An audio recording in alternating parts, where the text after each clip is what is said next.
Miikka, salibändikausi on käynnistynyt taas uudelleen ja maajoukkuetietoiminta sitä myöten. Minkälaisia uudistuksia tälle alkavalle kaudelle on toimintaan tuotu?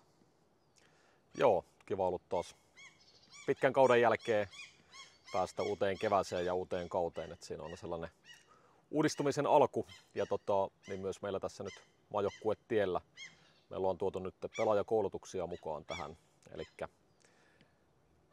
aavistuksen enemmän myöskin suoraan operoidaan pelaajien kanssa, tietysti seurat on siinä vahvasti mukana, mutta halutaan antaa pelaajille ajatuksia ja työkaluja, minkä kautta sitten ehkä lähtee vielä pohtimaan sitä omaa pelaamista, harjoittelua ja urheilijaksi kasvamista.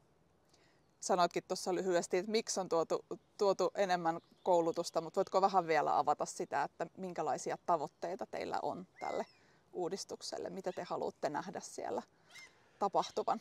Joo, no meillä on ollut sellainen ihan selkeä painopiste nyt, ollaan puhuttu toiminnan standardeista, eli käytännössä tarkoittaa sitä, että sellaiset tavat, joita halutaan tehdä, toteuttaa, että miten me joukkueena toimitaan ja miten yksilönä toimitaan. Ja siinä on sellainen johtava ajatus ollut, että tehdään pienet asiat hyvin. Ja paras ja konkreettisia esimerkki, mitä tuosta on saanut, oli se, että kun meidän valmentaja oli kuvannut tuosta Players Houseista poikien huoneiston ja siellä oli kaikki kengät ollut telineissä ja rivissä. Ja se oli pojille tarkoittanut, että tehdään pienet asiat hyvin ja ikään kuin kunnioitetaan, arvostetaan sitä olosuhdetta, missä eletään ja ollaan. Ja sitten tietysti kun mennään kentälle, on se sitten harjoittelussa pienten asioiden syöttäminen, terävät liikkeet, myöskin kehon kieli, tämmöinen niin kuin keskittyminen, sieltä löytyy paljon asioita. Ja sitä sitten pelaajat, valmentajat ovat työstäneet ja kirjanneet muutamia tärkeimpiä asioita. Ja varmasti voidaan isommassa kuvassa puhua, että millainen arvomaailma syntyy joukkueelle ja minkälaista toimintakulttuuria me aletaan edustaa. Ja se on kuitenkin sitten kivijalka siihen, kun lähdetään rakentamaan niitä enemmän urheilusisältöön liittyviä asioita. Jos keskittymiseen tartutaan sen verran, se on ollut teillä nyt yksi iso teema tässä ja on tässä tällä hetkellä, niin nostatko sieltä muutaman pääkohdan? No joo, meillä on sellainen keskittymisympyrä, fokusympyrä ollut tuossa.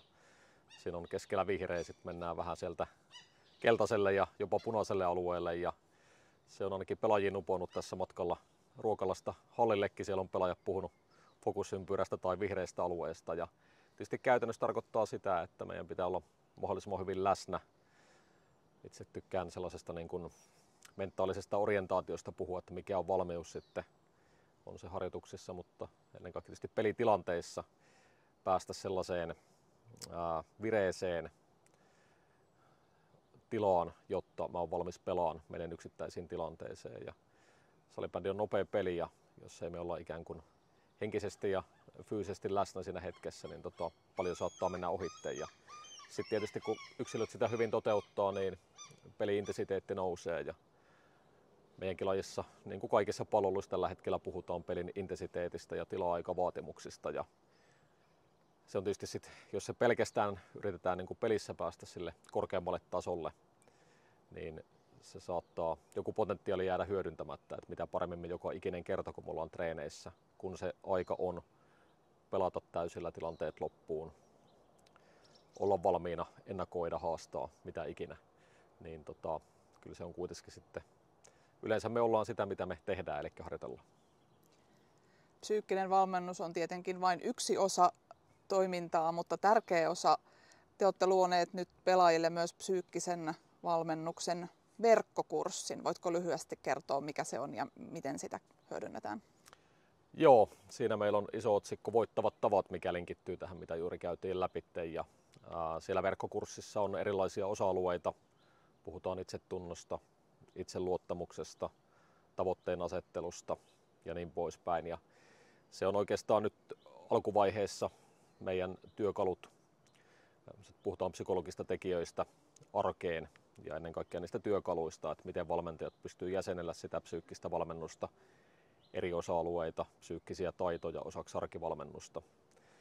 Et jos kriittisesti ajattelee, niin ehkä liian usein se psyykkinen valmennus on sit jotakin sellaista, mikä on vaikea viedä arkeen ja me koitetaan sitä meidän kyselyiden kautta psyykkisosiaaliset kyselyt antaa meille tietoa, miten pelaajat ajattelevat, miten pelaajat haluaisivat toimia ja sitä kautta valmentajille sitten työkaluja synnyttää prosesseja hallitusti, jotta siinä olisi ikään kuin toiminnan suunnittelua, sen arviointia ja sitä kautta se olisi osa sitä arjen toimintaa. Että mahdollisimman niin kuin yksinkertaisesti siinäkin lähtee liikkeelle hyvin konkreettisilla teoilla ja muuttaa sitä niin kuin käytännön toimintaa ja käyttäytymistä.